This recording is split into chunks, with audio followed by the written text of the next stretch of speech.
Today, we're diving deep into the Navagraha, the 9 celestial bodies of Hindu cosmology. But what if I told you that everything you think you know about them is wrong?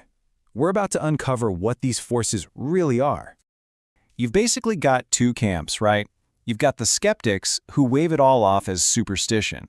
And then you have the believers who see it as this rigid system of astrology that locks in your destiny. But here's the thing.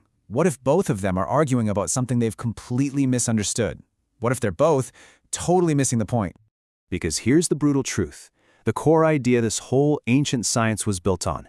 The Navagrahas were never, ever planets. They are something way more complex. And honestly, way more influential. So first things first, let's peel back the layers and deconstruct the myth, the popular story that's been passed down and, let's be honest, misinterpreted for centuries. The biggest clue, and it's a huge one, is hiding in plain sight: the name itself. The Sanskrit word graha doesn't mean planet, not even close. It means to seize, to influence, or to grab.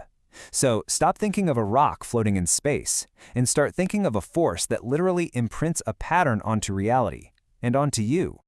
And that right there is the fundamental shift. The myth gives you astrology and fate, gods and temples that you just have to worship blindly. But the reality? Well, the reality is a system of influence. It's about cosmic forces that work on principles we can actually get our heads around. It's mechanics, not mysticism. Which brings us to the really good stuff, the science, the actual physics that was hidden inside all those ancient stories. So get this, these 9 grahas aren't things. They're different kinds of energy fields.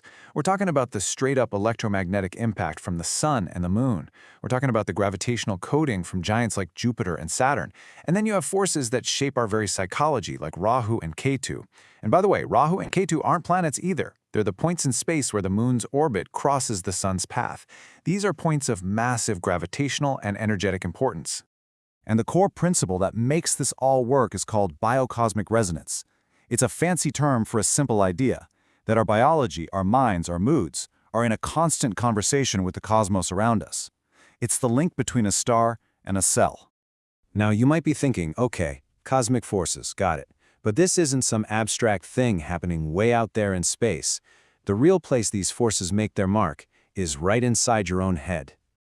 I mean, think about it. We already know this stuff. We know the sun controls our circadian rhythms. That's a whole field of science. We know the moon's gravity pulls on the oceans. This idea just takes it one step further. It suggests that these cosmic frequencies are also subtly tweaking our hormone levels, our emotional states, and yeah, even the patterns in how we make decisions. So you see, your fate isn't written in the stars. It's written in how your biology responds to the signals coming from them. Okay, now this is where it all starts to click. Let's just decode a few of these. Take Surya, the sun. Not a fireball god, but the force that governs your ego, your metabolism, your willpower. Chandra, the moon. Not just a pretty light in the sky, it's the influence over your emotional tides, your memory, your subconscious. Or how about Shukra, Venus? It's not about some love goddess, it's about the literal brain chemistry of pleasure and attraction. And Shani, or Saturn? Forget the punishment lord. Think of it as the principle of cause and effect, of discipline unfolding over time. See? Each one maps a cosmic force directly to a system inside you. So we're not talking about faith here. We're talking about a framework that you could call neuroastronomy, the study of how forces in space interact with the neural wiring in your brain. Right, but this begs a massive question, doesn't it? If this is all a science, why on earth was it wrapped up in mythology? Why the gods and demons? Why not just teach the physics? Well, you got to put yourself in their shoes for a second. Imagine the challenge. You need to teach incredibly complex physics to millions of people over thousands of years, and most of them can't read. What do? The solution was nothing short of brilliant. You encode the science into a story. You turn abstract forces into characters that people will remember, so the knowledge can survive even if the hard science gets lost along the way. And that brings us to the final, and I think most important part of all this. Because if this is a science, then our whole relationship to it can change. It can move from blind worship to active, conscious understanding. All of a sudden, those ancient rituals start to look a lot less like superstition and a lot more like applied technology. A mantra isn't just a prayer. It's a form of vibration therapy designed to tune your own personal frequency. A yantra isn't just a cool-looking diagram. It's a geometric tool for creating resonance. The whole point was never to please some god in the sky. The point was to align your own biology with the cosmic frequencies all around you. It's mechanics, not magic. And this, right here, is probably the most critical thing to remember. Yes, you are being influenced all the time, but being influenced is not the same thing as having your destiny sealed.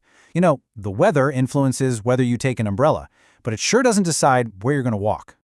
This whole system gives you a roadmap, a path from being a passive victim of your circumstances to becoming the active architect of your reality. Step 1, awareness. Understand what forces are at play. Step 2, influence. Use the tools to manage your internal response to those forces. And step 3, destiny. You go up and actively shape your life with conscious choices, no matter what the cosmic weather is doing. So in the end, this ancient system, it isn't a rule book you have to obey. It's a classroom. The forces of the Navagraha are laying out a curriculum for you. So the only real question left is, are you going to be a student of your own reality, or are you just going to blame the teachers for the tests you have to face?